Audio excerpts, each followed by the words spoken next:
Welcome everyone back to my channel. প্রতিদিনের মতো আপনাদের সামনে ভিডিও নিয়ে হাজির হলাম। দেখতে পেরেছেন ডাউল নিয়েছি, এখানে টমেটো নিয়েছি, কাঁচামরিচ নিয়েছি, পেঁয়াজ নিয়েছি, ধনিয়া পাতা কুচি করে নিয়েছি। আর আশা করি আপনারা ভালো আছেন। আলহামদুলিল্লাহ আলহামদুলিল্লাহ আমিও ভালো আছি। আর আপনারা আমার ভিডিওটা যেখান থেকে দেখবেন প্লিজ লাইক কমেন্ট করে যাবেন। এখানে আমি ডাউলগুলো ভালোভাবে 2 ঘন্টা আগে ভিজিয়ে রেখেছিলাম। এখন ডাউলগুলো আমি ধুয়ে নিয়েছি, ভালোভাবে ধুয়ে। এখানে আমি কিছুটা গরম মশলা নিয়েছি। গরম মশলাগুলো আমি এটার সঙ্গে গুঁড়ো করে আমি দিয়ে দিব। এখানে আমি নিয়েছি, দেখতে পেরেছেন, মুরগির ঠ্যাং নিয়েছি। মুরগি কিছুটা মাংস ছিল, ভাবছিলাম যে ঠ্যাংটার সঙ্গে দিয়ে ভালোভাবে পাকায় নিব। মাশাআল্লাহ অনেক বড় ঠ্যাং, দেখতে পেরেছেন আপনারা। আর কেমন আছেন? আশা করি আপনারা ভালো আছেন। এদিক দিয়ে আমি ডাউলটা সিদ্ধ বসিয়ে দিয়েছি। এদিক দিয়ে আমি আবার একটা প্যান চড়ালাম। প্যানে প্রথমে আমি তেলটা দিয়ে দিয়েছি। তেলটা একটু গরম হয়ে গিয়েছে। আমি এখন মরিচগুলো দিয়ে দিয়েছি, শুকনো লঙ্কাটা। এখন আমি কিছুটা গরম মশলা এটার সাথে দিয়ে দিচ্ছি। পেঁয়াজ কুচিটাও আমি দিয়ে দিলাম। এখন আমার হাতের সাহায্যে ভালোভাবে নাড়াচাড়া করে নিব।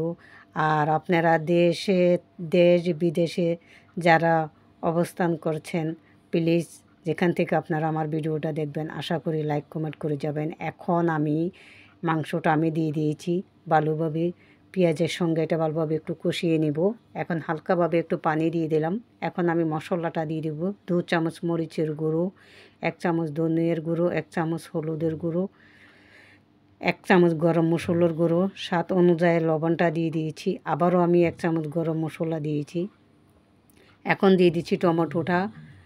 ওই গরম মশলাটা আমি যেন আপনাদেরকে শেয়ার করলাম, ওটা আমি গুঁড়ো করে দিয়ে দিলাম।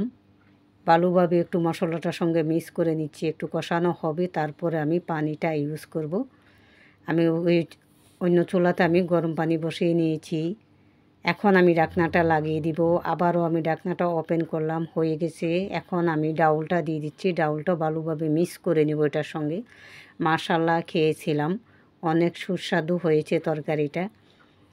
আর আপনারা কেমন আছেন? আশা করি ভালো আছেন। এখন ভালোভাবে আমি একটু নাড়াচাড়া করে নিচ্ছি। দেখতে পেরেছেন ঠ্যাংটা কত বড় দেখা যাচ্ছে। এখন আমি গরম পানিটা এটার সঙ্গে দিয়ে দিব। আর আপনারা ভাববেন পানি কেন এতটা দিচ্ছি আমি। পানিটা ডাউল তো, তার একটু ঠান্ডা হলে ডাউলটা ঘন হয়ে যায়, তার জন্য আমি পানিটা একটু বেশি দিয়েছি। ধনিয়া পাতা কুচি দিয়ে দিলাম, একটু জিরের গুঁড়ো উপর থেকে আমি দিয়ে দিলাম। দিয়ে আবারও ভালোভাবে একটু নাড়াচাড়া করে নিচ্ছি। ওকে, আল্লাহ হাফিজ। আমার ভিডিও এ পর্যন্তই। আপনারা আশা করি ভালো থাকবেন।